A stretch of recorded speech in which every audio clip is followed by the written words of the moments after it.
Hi friends, simple veg recipes ಚಾನಲ್ಗೆ ಸ್ವಾಗತ. ಇವತ್ತು ನಾನು ಮಾಡ್ತಾ ಇರುವಂತಹ ರೆಸಿಪಿ ಚೀಸ್ ಪಾಪ್ಕಾರ್ನ್. ಇದು ಮಕ್ಕಳಿಂದ ಹಿಡಿದು ದೊಡ್ಡವ್ರ ತನಕ ಇಷ್ಟ ಆಗುವಂತಹ ರೆಸಿಪಿ. ಬನ್ನಿ ಹಾಗಿದ್ರೆ ಹೇಗೆ ಮಾಡೋದು ನೋಡೋಣ. ಫಸ್ಟ್ ನೋಡಿ, ನಾನು ದೋಸೆ ತವ ತೊಗೊಂಡಿದ್ದೀನಿ. ಅದ್ರ ಮೇಲ್ಗಡೆ ನಾನು ಬ್ರೆಡ್ ಕ್ರಮ್ಸ್ನ ಹಾಕ್ಕೊಳ್ತಾ ಇದ್ದೀನಿ. ಮನೇಲೇ ನೀವು ಬ್ರೆಡ್ನ ರೋಸ್ಟ್ ಮಾಡಿ ಮಿಕ್ಸಿಯಲ್ಲಿ ಹಾಕಿ ಪೌಡರ್ ಮಾಡಿಕೊಂಡ್ರು ಬ್ರೆಡ್ ಕ್ರಮ್ಸ್ ಆಗುತ್ತೆ, ರೆಡಿ ಆಗುತ್ತೆ. ಈಗ ಇದನ್ನು ಫುಲ್ಲು ಈವನ್ನಾಗಿ ಸ್ಪ್ರೆಡ್ ಮಾಡಬೇಕು. ನಾವು ಓವನ್ ಇದ್ದರೆ ಓವನಲ್ಲಾದರೂ ಮಾಡ್ಕೊಳ್ಬೋದು, ಅಥವಾ ಓವನ್ ಇಲ್ಲ ಅನ್ನೋರು ಈ ರೀತಿ ದೋಸೆ ತವದ ಮೇಲೆ ಬ್ರೆಡ್ ಕ್ರಮ್ಸ್ನ ಹಾಕಿ ಅದ್ರ ಮೇಲ್ಗಡೆ ನೋಡಿ ಈ ರೀತಿ ಚೀಸ್ನ ತುರಿಬೇಕು. ಈ ಥರ ನಾನಿಲ್ಲಿ 4 ಚೀಸ್ ಕ್ಯೂಬ್ಸ್ನ ತೊಗೊಂಡಿದ್ದೀನಿ.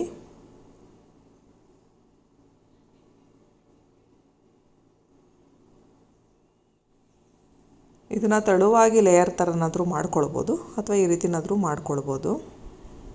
ತಡವಾಗಿ ಮಾಡಿಕೊಂಡ್ರೆ ಬೇಗ ಆಗುತ್ತೆ.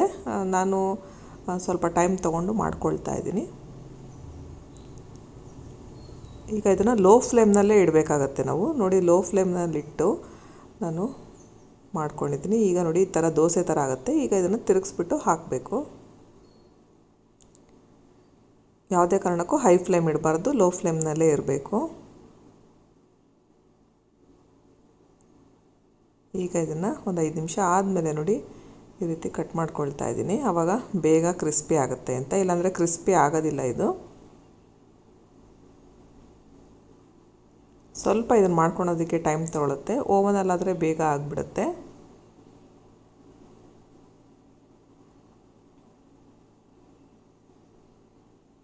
ಈಗ ನಾನು ಸ್ಟವ್ ಆಫ್ ಮಾಡಿ ತಣ್ಣಗೆ ಹಾಕಿ ಬಿಡ್ತಾ ಇದ್ದೀನಿ.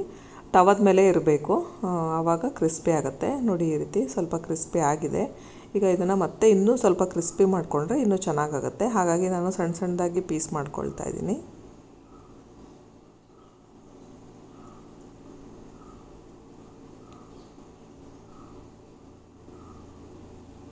ನಾವು ಒಂದು ಸಲ ಈ ಪೌಡರ್ನ ಮಾಡಿಟ್ಕೊಂಡ್ರೆ ನಾವು ಸುಮಾರು ಸಲ, ಅಂದರೆ ಪಾಪ್ಕಾರ್ನ್ ಮಾಡುವಾಗಲೆಲ್ಲ ಯೂಸ್ ಮಾಡ್ಕೊಳ್ತಾ ಇರ್ಬೋದು. ಮಾಡುವಾಗ ಸ್ವಲ್ಪ ಟೈಮ್ ತೊಗೊಳುತ್ತೆ. ಇದನ್ನು ಈ ರೀತಿ ಸಣ್ಣದಾಗಿ ಈ ಥರ ಪೀಸ್ ಮಾಡಾದಮೇಲೆ ನಾನು ಎಲ್ಲ ಕಡೆ ಈವನ್ನಾಗಿ ಜೋಡಿಸ್ಬಿಟ್ಟು ಈಗ ಮತ್ತೆ ಸ್ಟವ್ ಆನ್ ಮಾಡಿದ್ದೀನಿ. ಲೋ ಫ್ಲೇಮ್ನಲ್ಲೇ ಇಟ್ಟಿದ್ದೀನಿ.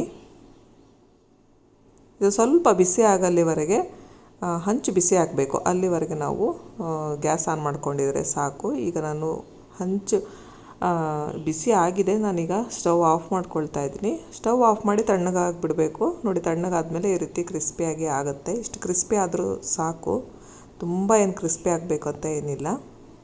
ಈಗ ಇದು ರೆಡಿಯಾಗಿದೆ. ಈಗ ನಾನು ಮಿಕ್ಸಿ ಜಾರಿಗೆ ನೋಡಿ 1 ಚಿಟಿಕೆಯಷ್ಟು ಬೆಳ್ಳುಳ್ಳಿ ಪುಡಿ ಸಿಗುತ್ತೆ, ಅದನ್ನು ಹಾಕ್ಕೊಂಡಿದ್ದೀನಿ. ನೆಕ್ಸ್ಟು 2 ಚಿಟಿಕೆಯಷ್ಟು ಈರುಳ್ಳಿ ಪುಡಿ ಸಿಗುತ್ತೆ, ಅದನ್ನು ಕೂಡ ಹಾಕ್ಕೊಳ್ತಾ ಇದ್ದೀನಿ. ಇದು ಆಪ್ಷನಲ್, ಬೇಕಂದರೆ ಹಾಕ್ಬೋದು, ಇಲ್ಲಾಂದರೆ ಸ್ಕಿಪ್ ಮಾಡ್ಬೋದು. ನೆಕ್ಸ್ಟು ಆಮ್ಚೂರ್ ಪೌಡರ್ನ ಹಾಕ್ಕೊಳ್ತಾ ಇದ್ದೀನಿ. ನೆಕ್ಸ್ಟ್ ಇಲ್ಲಿ ನಾನು ಖಾರದ ಪುಡಿ ಹಾಕ್ಕೊಳ್ತಾ ಇದ್ದೀನಿ. ನೆಕ್ಸ್ಟು ಸ್ವಲ್ಪ ಅರಿಶಿಣ ಹಾಕ್ತಾಯಿದ್ದೀನಿ, ಜೊತೆಗೆ ಸ್ವಲ್ಪ ಉಪ್ಪನ್ನು ಕೂಡ ಹಾಕ್ಕೊಳ್ತಾ ಇದ್ದೀನಿ. ನೆಕ್ಸ್ಟ್ ಇದಕ್ಕೆ ಸ್ವಲ್ಪ ಸಕ್ಕರೆ ಕೂಡ ಹಾಕ್ಕೊಳ್ತಾ ಇದ್ದೀನಿ. ಜಾಸ್ತಿ ಬೇಡ, ಸ್ವಲ್ಪ ಹಾಕಬೇಕು. ಈಗ ನಾನು ಚೀಸ್ನ ಹಾಕ್ಕೊಳ್ತಾ ಇದ್ದೀನಿ. ಚೀಸ್ನ ಏನು ಈ ರೀತಿ ಕ್ರಿಸ್ಪಿ ಮಾಡಿ ಇಟ್ಕೊಂಡಿದ್ನಲ್ಲ, ಅದನ್ನು ಹಾಕ್ಕೊಳ್ತಾ ಇದ್ದೀನಿ.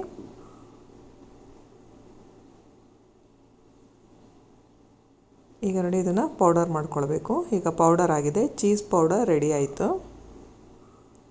ಇದು ಇಷ್ಟ ಆದರೆ ಸಾಕು. ಈಗ ನೆಕ್ಸ್ಟು ಪಾಪ್ಕಾರ್ನ್ ಮಾಡ್ಕೊಳ್ಬೇಕು. ನೋಡಿ, ಪಾಪ್ಕಾರ್ನ್ ಮಾಡೋದಕ್ಕೆ ನಾನು ಗುಡ್ ಲೈಫ್ ಅವರ ಪಾಪ್ಕಾರ್ನ್ ತೊಗೊಂಡಿದ್ದೀನಿ. ನಾನು ರಿಲಯನ್ಸಲ್ಲಿ ತೊಗೊಂಡಿದ್ದು. ಯಾವುದಾದ್ರೂ ಕಾರ್ನ ತೊಗೊಳ್ಬೋದು. ನಾನೀಗ 1 ಕಪ್ನಷ್ಟು ತೊಗೊಳ್ತಾ ಇದ್ದೀನಿ. ನೆಕ್ಸ್ಟ್ ಈಗ ಬಾಣಲೆಗೆ ನಾನು ಎಣ್ಣೆ ಹಾಕ್ಕೊಳ್ತಾ ಇದ್ದೀನಿ. ನಾವು 1 ಕಪ್ ಜೋಳ ತೊಗೊಂಡ್ರೆ ಅರ್ಧ ಕಪ್ನಷ್ಟು ಎಣ್ಣೆ ತೊಗೊಳ್ಬೇಕು. ನೆಕ್ಸ್ಟು ಬೆಣ್ಣೆ ಕೂಡ ಹಾಕ್ಕೊಳ್ತಾ ಇದ್ದೀನಿ. ಬೆಣ್ಣೆ ಎಣ್ಣೆ ಮಿಕ್ಸ್ ಮಾಡ್ಕೊಳ್ಬೇಕು. ನಾವು ಬೆಣ್ಣೆ ಹಾಕೋದ್ರಿಂದ ಫ್ಲೇವರ್ ತುಂಬಾ ಚೆನ್ನಾಗಿ ಬರುತ್ತೆ. ಚೀಸು ಮತ್ತು ಬೆಣ್ಣೆ ಎರಡೂ ಕೂಡ ಒಳ್ಳೆ ಕಾಂಬಿನೇಷನ್ ಅಂತಲೇ ಹೇಳ್ಬೋದು. ಈಗ ಬೆಣ್ಣೆ ಕರಗಬೇಕು. ಬೆಣ್ಣೆ ಕರಗಲ್ಲಿವರೆಗೆ ನಾವು ಇದನ್ನು ಕಾಯಿಸ್ಕೊಳ್ಬೇಕು. ಈಗ ಬೆಣ್ಣೆ ಕಾದ ಮೇಲೆ ಮತ್ತು ಎಣ್ಣೆ ಬೆಣ್ಣೆ ಎರಡೂ ಕಾದ ಮೇಲೆ ನಾನು ಕಾರ್ನ ಹಾಕಿ ಈ ರೀತಿ ನೋಡಿ ಮಿಕ್ಸ್ ಮಾಡ್ಕೊಳ್ಬೇಕು. ಎಣ್ಣೆಯಲ್ಲೇ ಸ್ವಲ್ಪ ಫ್ರೈ ಮಾಡಬೇಕು. ಇದು ಮಾಡುವಾಗ ಸ್ವಲ್ಪ ಹುಷಾರಾಗಿ ಮಾಡಬೇಕು. ಅದು ಯಾವಾಗ ಚಟ್ಪಟ್ ಅನ್ನತ್ತೋ ಆ ಟೈಮಲ್ಲಿ ನಾವು ಮುಚ್ಚಬೇಕಾಗತ್ತೆ. ನಾನು ಮುಚ್ಚೋದನ್ನು ಫಸ್ಟೇ ಅಡ್ಡ ಇಟ್ಕೊಳ್ತಾ ಇದ್ದೀನಿ. ನೋಡಿ, ಇವಾಗ ಆಗ್ತಾಯಿದೆ. ಇವಾಗ ಮುಚ್ಚಿಬಿಟ್ರೆ ಈಗ ಚಟಪಟ ಅಂತ ಹೇಳಿ ಸಿಡಿದ್ಬಿಡುತ್ತೆ. ಈಗ ನೋಡಿ, ಪಾಪ್ಕಾರ್ನ್ ಕೂಡ ರೆಡಿ ಆಗ್ತಾಯಿದೆ. ಇದು ತುಂಬಾ ಟೇಸ್ಟ್ ಚೆನ್ನಾಗಿರುತ್ತೆ. ಚೀಸ್ ಹಾಕಿ ನಾವೆಲ್ಲ ಮಾಡಿರೋದ್ರಿಂದ, ಚೀಸು ಬೆಣ್ಣೆ ಸೇರಿರೋದ್ರಿಂದ ಟೇಸ್ಟು ಒಳ್ಳೆ ರೀತಿಯೇ ಕೊಡುತ್ತೆ ಅಂತಲೇ ಹೇಳ್ಬೋದು.